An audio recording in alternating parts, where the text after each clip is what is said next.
ஆரோக்கியத்தை பெருக்கும் ஆரோக்கிய செல்வம்.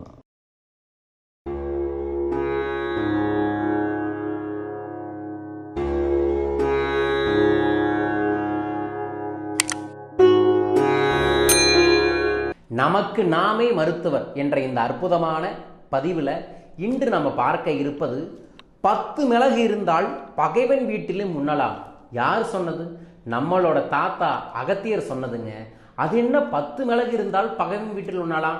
அதாவது எதிரி வீட்டுக்கு போய் நீங்கள் சாப்பிட்டீங்கன்னா அவங்க சாப்பாட்டில் விஷமே வச்சாலும் நம்ம பேக்கெட்டில் இருக்கக்கூடிய 10 மிளகால அந்த விஷத்தோட தன்மையை நீக்க முடியும் அப்படிங்கிறக்காங்க. அதுக்காக நீங்கள் போய் எதிரி வீட்டில் சாப்பிட வேண்டாம். ஆனால் அகத்தியர் சொன்ன அந்த மிளகை வச்சு இன்னைக்கு ஒரு எளிய வழிமுறையில் ஒரு மருத்துவ வாழ்வியல் முறையை உங்களுக்கு சொல்கிறேன். மிளகு நம்ம இயல்பாகவே வச்சுருப்போம். அதிகபட்சமாக பொங்கல்லையும் உளுந்து வடையில் மட்டும்தான் மிளகு போடுவோம்.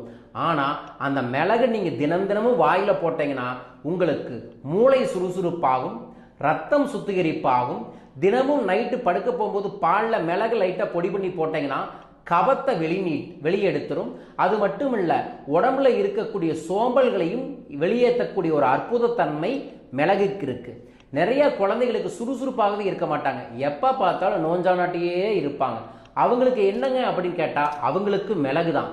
நீங்கள் ஒரு மிளகை எடுத்து கையில் பார்த்தீங்கன்னா அந்த மிளகுல இருக்கக்கூடிய மடிப்பும் ஒரு மனிதனோட மூளை மடிப்பும் ஒன்றா இருக்குங்க. ஸோ ஒவ்வொரு நாளும் காலை உணவுக்கும் மதிய உணவுக்கும் இடைப்பட்ட நேரத்தில் ஒரே ஒரு மிளகை எடுத்து நல்லா போட்டு மென்று சுடுதண்ணியை குழந்தைகள் மாணவர்கள் குடிக்க ஆரம்பிச்சாங்கன்னா அவங்களுக்கு சுறுசுறுப்பு அதிகரிக்கும்.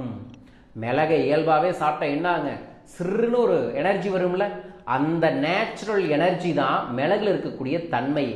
ஸோ உங்கள் குழந்தைகளுக்கு காலை உணவுக்கும் மதிய உணவுக்கும் இடைப்பட்ட முறையில் ஸ்கூலுக்கே போனாலும் சரி ஒரு மிளகு எடுத்து சாப்பிட சொல்லுங்க. அந்த மிளகால எந்த விதமான சைடு எஃபெக்டும் வராது. ஒரு மிளகு சாப்பிட்டா போதும்.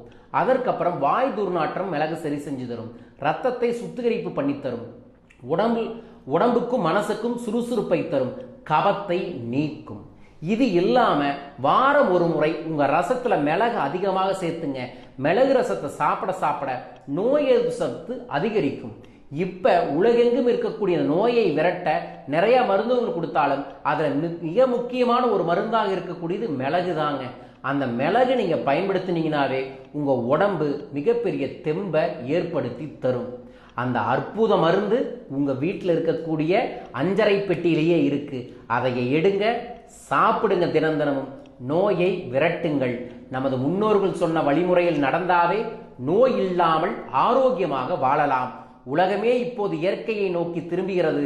நாம் இயற்கையாய் வாழ்ந்தோம் என்பதில் பெருமிதம் கொள்வோம். பெருமிதத்தை தொடர்வதற்கு இனி தினமும் இயற்கையான வழிமுறைகளை கடைபிடித்தாலே நோய் வராமல் இருக்க முடியும். புரிந்து செயல்படுங்கள்.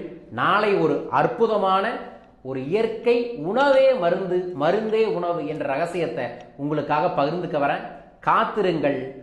நன்றிகள் கோடி. என்றும் ஆரோக்கியமாய் ஆனந்தமாய் இருங்கள்.